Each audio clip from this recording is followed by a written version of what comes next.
Você sabe me dizer qual que é a tua opinião sobre os aspectos socioculturais do Kuwait? O que que você acha do desempenho do Ministério do Interior inglês? Você acha que o mercado de commodities da Noruega pode melhorar ainda mais? Veja, me explica uma coisa, por que que a gente tem que ter opinião para tudo? Por que que tem algumas pessoas que não conseguem suportar a ideia de que elas não precisam ter opinião para tudo? Parece que quando a gente navega na internet, principalmente em determinados assuntos que provoquem certa polarização, as pessoas, elas são impedidas a necessariamente ter opinião para absolutamente tudo. E se você não tem opinião, como é que você vai existir? E aí eu fico aqui pensando, né, opinião acabou virando também uma espécie de marcação de existência. Quer dizer que se eu não tiver opinião sobre aquele assunto, mas a galera tiver opinião, aí eu não estarei em alinhamento com esse povo todo que eu sigo, não é mesmo? Às vezes, inclusive, as pessoas opinam sobre questões que elas não têm a menor ideia do que se trata, mas porque elas querem pertencer a determinado grupo, a determinado ambiente, elas acabam até gerando distorções que nem elas sabem como resolver depois. Porque, na verdade, para elas talvez nem importe tanto o significado da opinião, e sim o ato de ter uma opinião. A opinião é mais importante do que o assunto.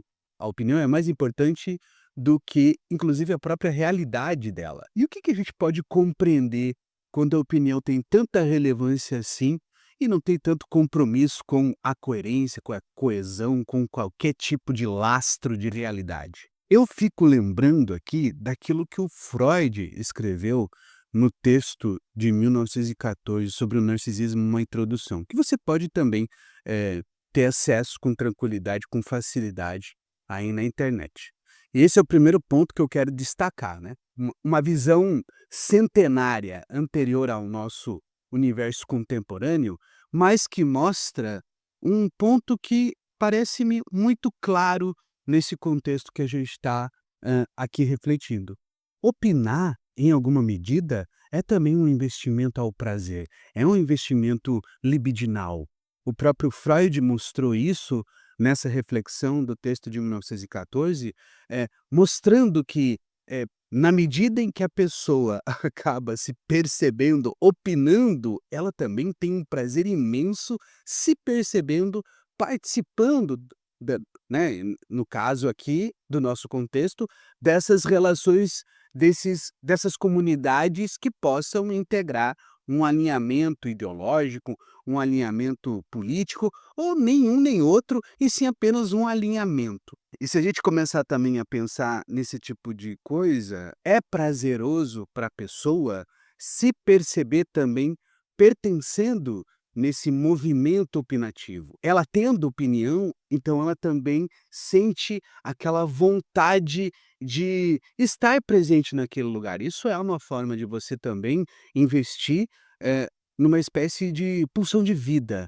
Ela, por ter opinião, ela é acolhida e ela quer acolher as outras pessoas, mas não muito por causa da opinião, e sim por causa do senso de existir e de pertencer. É um investimento libidinal, é um investimento no prazer, no tesão de estar ali. Outro ponto que eu sempre fico pensando a respeito, e aí a gente pode também lembrar de textos como El Pele, do Didier, a gente pode lembrar no texto do Lacan, do Estádio do Espelho, aonde o Lacan, inclusive, acaba eh, referendando esse tipo de linguagem que produzimos como parte do nosso corpo, parte da nossa propriedade. É como se nós projetássemos materialmente parte de nós diante desse contexto. Quando eu estou opinando, então eu estou exercendo uma espécie de relação de inflar o meu corpo. Eu tomo espaços, é como se eu fosse um balão que estivesse inflando e tomando esse lugar. Esse lugar é meu, é um sentimento de posse. Então, eu opino, você escuta, logo esse espaço é meu, é pertencente a mim. É como se fosse parte do meu corpo. A linguagem, ela estabelece também um pouco desse tipo de impressão, porque quando você dá uma opinião, você trata essa sua própria opinião como se fosse um filho seu. Ai de alguém que criticar a tua opinião, porque tá te ferindo, tá te ofendendo. E aí, provavelmente, você também lembrará das tuas próprias experiências, inclusive nesses ambientes de polarização e, pior, nesses tempos estranhos que estamos vivendo hoje, né? Porque independente da coerência, como eu falei no início do vídeo, a pessoa defende a opinião, mesmo que essa opinião seja um barco furado.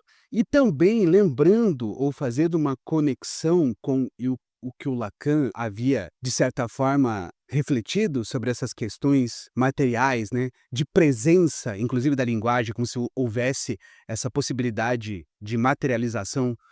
Eu fico lembrando do texto do André Green, no texto que ele traz o Narcisismo de Vida e Narcisismo de Morte, se eu não me engano, aonde parte do discurso do narcisista, desse narcisista orgulhoso de ser quem é, ele ele traz uma espécie mesmo de intenção ao discurso de se proliferar.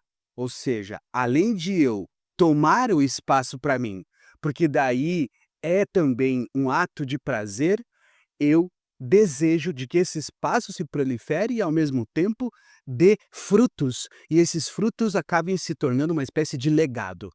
Ué, não é isso mais ou menos que a gente vê quando tá lá num filme bem antigo do Brad Pitt, chamado Troia, em que o Brad Pitt tá lá de pernas para cima, curtindo ali uma espécie de ostracismo, chega o rei dele e fala: "Meu, preciso de você para lutar numa batalha representando a mim". Aí ele fala: "Por que que eu vou representar você?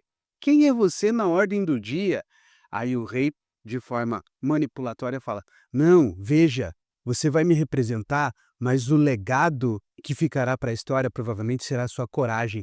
Você será lembrado como uma pessoa que enfrentou tudo e todos". Mas é evidente que aí o personagem do Brad Pitt levanta e fala: "Se é pelo legado, então eu vou".